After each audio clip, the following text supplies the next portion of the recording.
Nang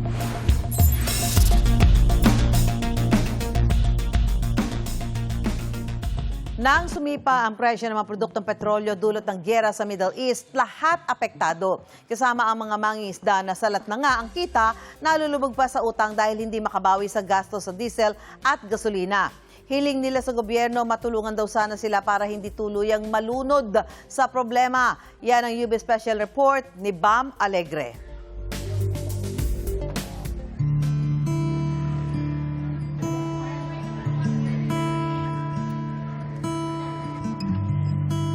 Isang hilera rito sa Barangay South Bagong Bayan sa Navotas, ang mga bangkang dating namamayagpag sa paglalayag. Ngayon, mahigit isang buwan nang nakadaong lang.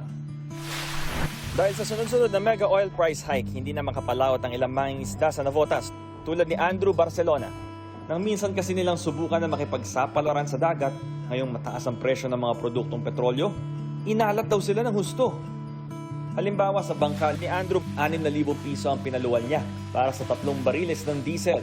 Ang nahuli nilang isda sa huling layag, wala pa sa 500 piso ang kinita nila. Sana bumaba na kahit na konti.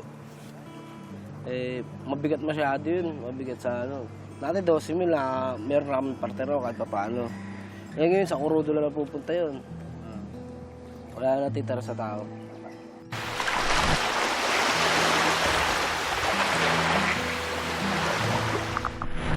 Ayon kay Yeb Sanyo, Executive Director ng SICAT o Sentro para sa Ikauunlad ng Agham at Teknolohiya, walang kakayahan ng karamihan sa mga mangingisda para mamuhunan ng malaki sa petrolyo. Hindi naman yan free cash flow sa kanila. Inuutang muna nila yung pambili ng gasolina. So kaya natatrap sila dito sa vicious cycle ngayon nitong utang. Dapat isaalang-alang. Ito pong mga mangingisda, syempre, ay lifeblood ng ating bansa pagdating sa pagkain. Sa Bulungan Seafood Market sa Parañaque, ipinangutang lang ni Reynaldo Cinco ang puhunang 400 pesos sa gasolina para makalayag ang maliit niyang bangka mula Kawit, Cavite at makapagbagsak ng nahuli niyang isda sa Bulungan. 50 pesos lang ang kada kilo ng nahuhuli niyang golden tilapia. Kaya kailangan niyang magbabad sa initan para mabawi ang puhunan sa gasolina. At may maiuwi para sa kanyang pamilya. Sinuwerte siya ngayon dahil nakaisang banyera siya o 40 kilo ng tilapia.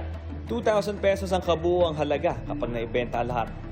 Kapag ibinawas naman ng 400 pesos na puhunan sa gasolina, may paghahatian pa sila ng kasama niya na 1,600 pesos, tig 800 pesos sila. Pero paglalaanan nila uli ang 400 pesos na gasolina para sa susunod na paglalayag, hati sila. Suma total 600 pesos ang may uuwi nila. Talaga eh. Kaysa naman tatambay ka sa inyo, wala ka rin naman pagkakakitaan. Humiram ka lang muna ng puhunan para makalaot ka at kahit paano may mauwi ka na pera sa pamilya mo. Ganun talaga sir. Minsan talagang sasabay ka lang din sa agos ng panahon eh. Kung anong meron, sabay ka lang din. Pag wala, wala talaga.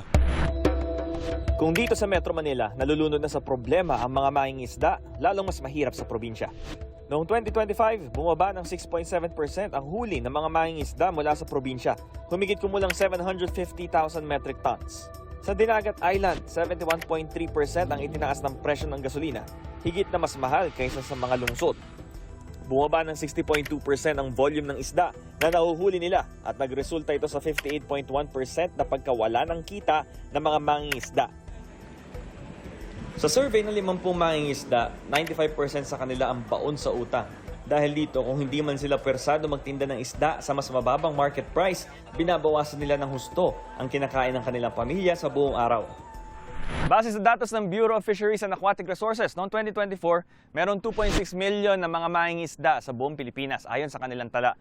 Pero yan pa lang yung mga rehistrado. Sa estimate na yan, humigit kumulang 30% ang nasa laylayan ng poverty line. Base naman yan sa datos ng Philippine Statistics Authority mula 2012 hanggang 2023. Ibig sabihin, marami sa mga mangingisda ang kapos sa kabuhayan o kaya na may nahihirapan sa mga pangunahing pangangailangan.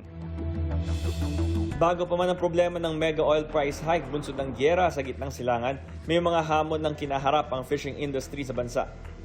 2.5% ang ibinaba ng nahuling isda sa Pilipinas noong nakaraang taon, mula 4.06 million metric tons noong 2024, 3.96 million metric tons na lang ito noong 2025, base sa datos ng BFAR.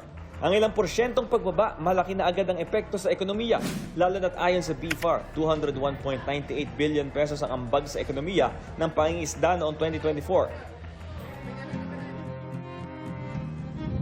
Hindi man madaling makita sa numero ang hamon na ito, ramdam naman sa kalam ng sikmura kapag hindi na sila nakapangingisda. At sa aray ng pitaka kung ipilit pang maglayad. We should go beyond ayuda.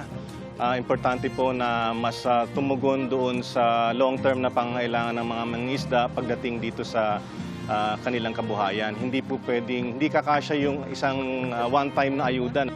Alisin yung mga excise tax at VAT sa presyong petrolyo.